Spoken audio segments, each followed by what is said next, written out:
I'm trying to remember. Well, talk about Devo's three.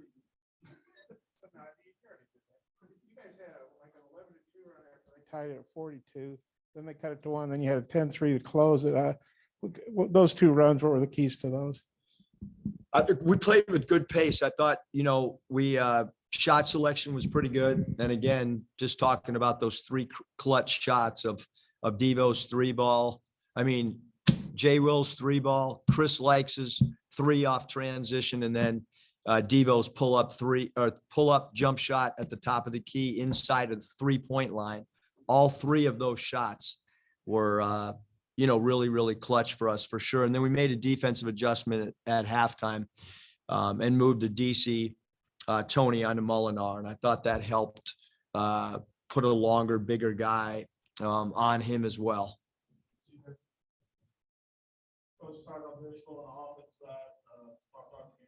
Points in the first 10 minutes of the game. What made you guys get hot during the end of the industry to hit those 3 big shots? Down the stretch. Yeah. I mean, I just think, Jalen is so confident right now. His shot, he was open, and we tell our guys when you're open, shoot it. I thought Devo was really, really good tonight, picking up loose balls. He shot that shot, obviously at the end of the shot clock, got great lift on the shot, shot it with confidence. And then Chris's, maybe you try to run some more clock, but that's kind of who he is. I mean, we knew recruiting him that he's got this dynamic flair to his game, and he's a different player the last 2 games for us, for sure. And he's had a different approach as well the last couple of games. Jalen had a little bit of foul trouble in the first half again, but Kamani was pretty laser focused, physical. I think he was even trying to get into the head of some of the Mississippi State bigs on an inbounds play. Just when he can come in and provide some minutes like that with Jalen out, how big is that? Yes, I mean, it's huge because, Kamani Johnson's rebounds per minute is incredibly positive for us. He's got he gets to the foul line a lot too. He didn't convert tonight, but if you look at Kamani's free throws attempted and Kamani's rebounds per minute, both of them are, I mean, they're so far ahead of leading us. And so his energy and his toughness certainly give us a different look as well when he goes in for us.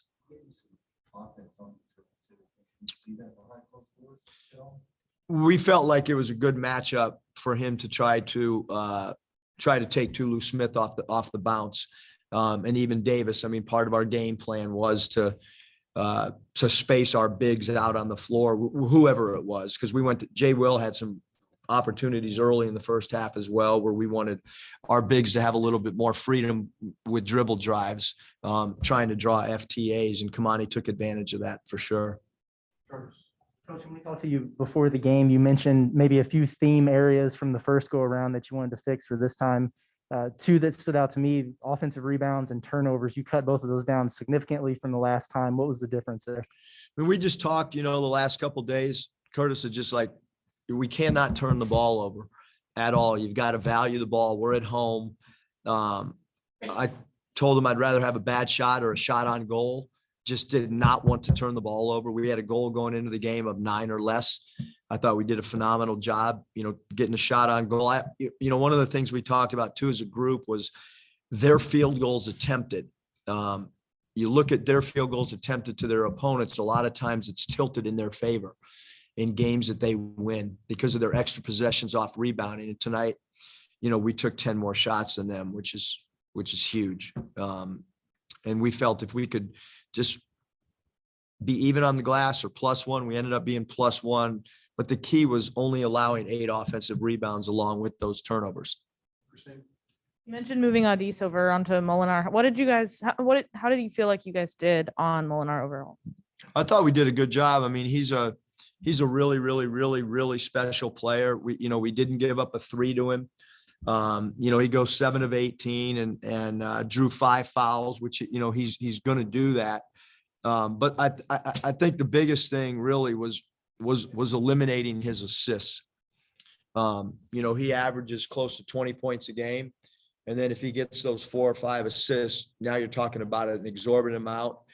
And so we felt like when he had the ball in his hands, make him a score. Don't let him get easy dump off passes. He had one dump off pass for a clean look off pick and roll. But I thought our defensive activity with hands was really important guarding him. I think we made him work, for shots. And obviously we have a small rotation sometimes that we play, but I didn't think we looked like the team that was tired as the game went down the stretch. I actually thought we looked really, really fresh, comparably speaking, as that game wore on. I thought the last 3 minutes, we took our energy level up. Coach, it seems like Chris has been more aggressive and kind of a pest defensively the last couple of games. Is that something you addressed with him, or is it something he's kind of just picked up on his own the last couple of games? No, it's been addressed.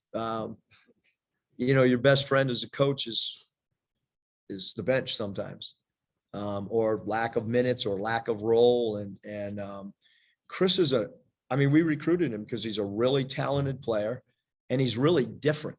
Like when he comes in a game, it's just this dynamic difference.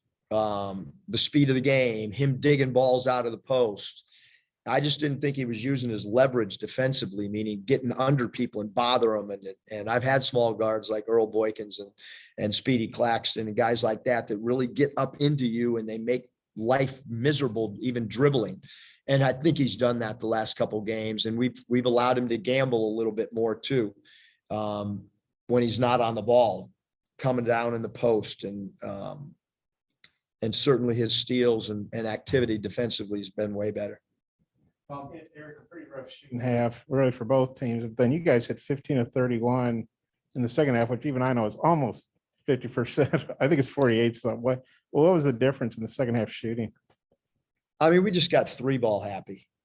I don't know. We took like 13 at half. We made one more than I made. And we got to the foul line in the first half.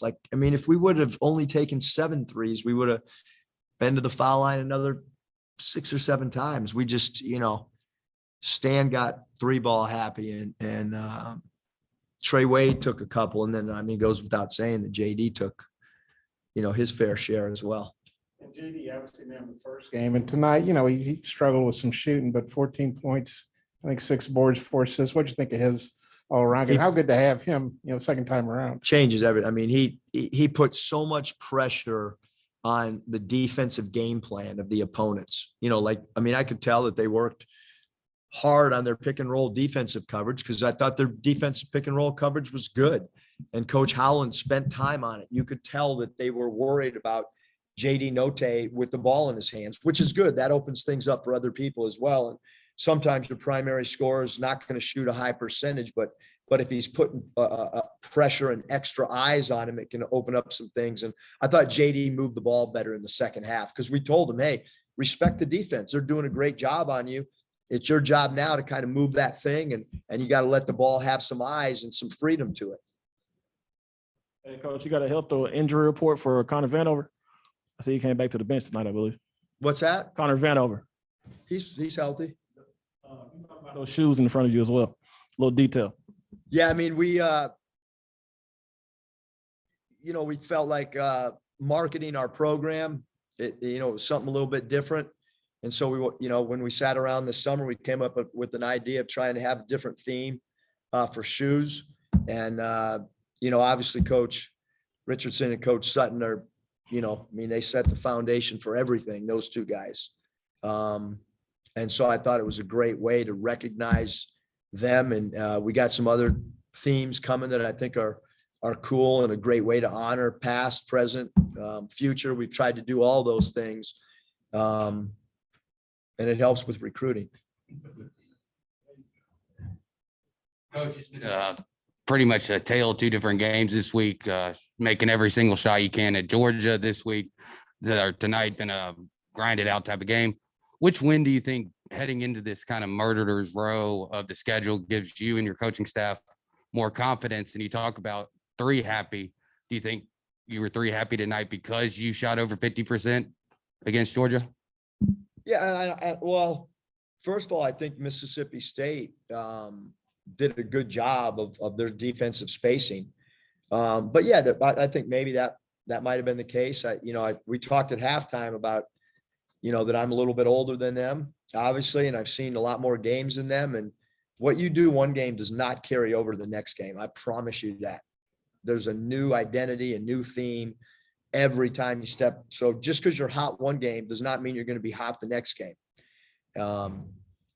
I said a little bit more direct than that, with a little bit more inflection in the voice. But I thought we got away from that in the second half and became who we were. Final question, Bob. Eric, Chris, is it his maturity? Some guys, he had turnover issues. You weren't playing him a lot, understandably so. Then he worked his way back into the rotation, I guess. What does that say about him that he was able to do that? Yeah, I mean, I think that he just, he understood that.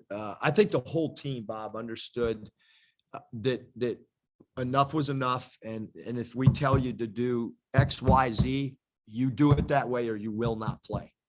And not only did Chris start executing what we wanted him to do, but then he started buying into becoming a vocal leader. And he's a really quiet person by nature. He's like one of our most talkative guys. I mean, he just like the light bulb, it just switched, all of a sudden. And he's making our practices better. He's shooting more on his own. He's staying after practice more than he was. I think he realized like, hey, this is what the expectations are. And I, meaning Chris, have to change to do what they want. And he's done a great job because there's been he's just doing it. Yeah, go ahead, Bob. I looked up your last 3 years at Nevada. You're 11-2 now in these quote payback games. What do you think of that? When the team beats you, you play the second time, you're 11-2. Yeah, I mean, I just think that it's every game's a game of adjustments. Every time out there should be some type of adjustment or tinkering. I guess good luck. I like playing a team a second time because I think it's more like an NBA or a minor league or whatever, like a playoff game. Because there are matchups that you can look at and try to determine what a good matchup is, what a bad matchup is, where you screwed up the first time you played a team, your rotations. Do you change the theme you had? All those things are fun, I think. Thanks.